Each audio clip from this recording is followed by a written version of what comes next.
Have you ever walked away from a conversation with an unsettling feeling that something was completely off? The words they spoke were perfectly polite. Their smile seemed wide enough. And yet, your intuition was screaming that they were hiding their true intentions. Most people dismiss this gut feeling as simple paranoia. But in human behavioral psychology, that friction is actually your brain recognizing a conflict between multiple communication channels. When someone is trying to project a specific image, whether they are hiding dislike, trying to assert dominance, or concealing a hidden agenda, they are forcing a conscious script onto their behavior. But here is the flaw in human biology. While the mouth can easily lie, the subconscious mind controls the nervous system, and the nervous system always prioritizes self-protection over deceit. The moment an internal feeling conflicts with an external word, the body creates physical stress leaks. To read people instantly, you must stop listening to the story they are telling with their mouth and start analyzing the structural logic of their movements. Psychologists call this advanced social intelligence, and it requires a systematic observation framework. We use a three-step protocol called the radar system: recognize the movement, assess the behavioral cluster, and determine the social logic before you adapt your approach. The biggest mistake amateur micro-expression watchers make is hyper-focusing on a single isolated gesture. If someone crosses their arms, they assume the person is defensive. If someone looks away, they assume the person is lying. This is flawed data. Crossed arms could simply mean the room is cold or their back is tired. One signal is just a point. Three signals pointing in the exact same direction create a baseline cluster. Today, we are cracking open the vault on the 5 most honest, nonverbal clusters that a person cannot consciously control, giving you the power to see the room exactly as it is. Let's start with the first and most honest part of the human body: directional intent. When a person is trying to deceive you or politely exit a conversation, they will maintain strict, disciplined eye contact because they know you are watching their face. But look down at their feet and hips. Human beings naturally orient their lower body toward the asset they desire or the exit they want to reach. If their chest is facing you, but their hips and toes are angled 45 degrees toward the doorway, their structural orientation is already leaving the room. Their conscious mind is forcing them to stay, but their subconscious is literally staging an escape. This is a classic mismatch that reveals a complete lack of genuine engagement, no matter how much they are nodding along to your words. The second cluster you must analyze is the breakdown of the micro-expression baseline. Every individual has a natural rhythm of comfort. The speed at which they blink, the pitch of their voice, and the baseline stillness of their hands. When someone shifts from a state of comfort to a state of internal calculation, their baseline experiences a sudden, rapid disruption. Watch for pitch elevation at the end of a sentence. When a confident person states a fact, their voice drops in frequency at the end of the statement, anchoring it with authority. When someone is fabricating an excuse or hedging their position, their pitch naturally spikes upward at the very end, turning a declaration into a subtle, subconscious question.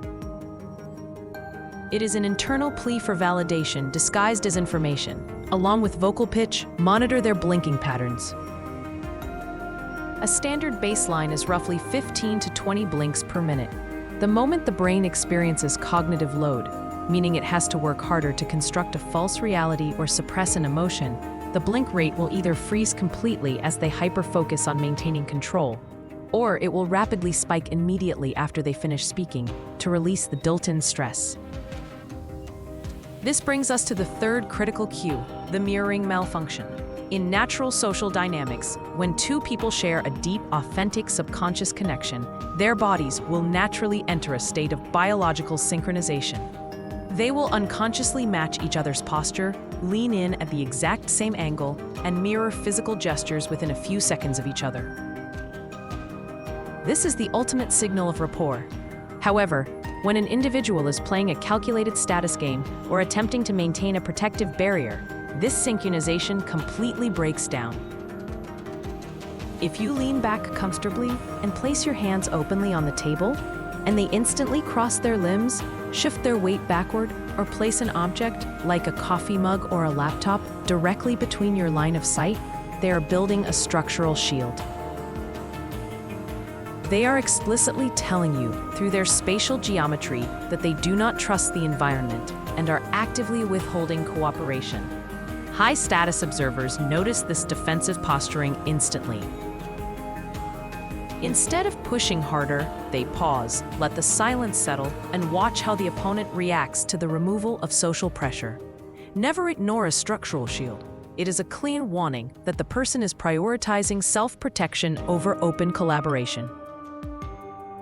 The fourth cue to lock your eyes onto is what behavioral experts call comfort versus pacifying behaviors. When the human brain detects social pressure, conflict, or the fear of being exposed, it triggers a mild surge of adrenaline, causing the nerve endings in the face, neck, and hands to tingle.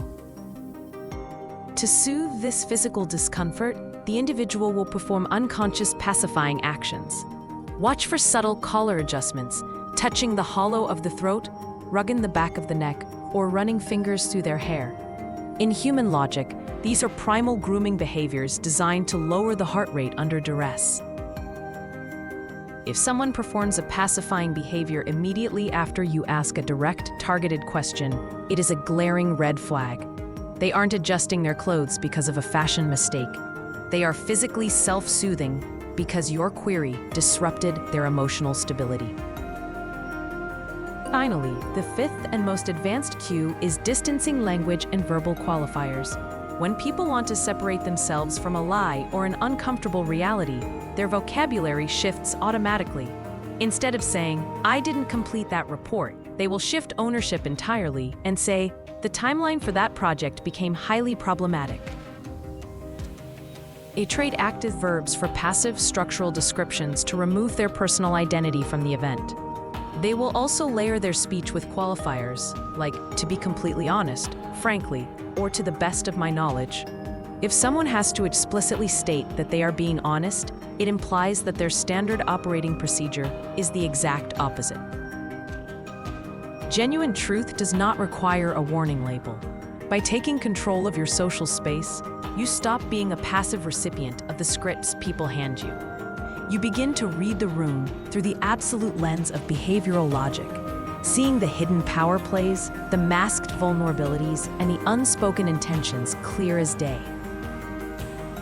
The moment you master the art of reading clusters over single gestures, you gain an undeniable edge in any corporate meeting, negotiation, or personal interaction. Stop letting others dictate the dynamic. Take control of your social space. If you want to systematically crack the code on human interaction, hit the subscribe button for weekly breakdowns on advanced status, power, and social logic right here at Social Synapse.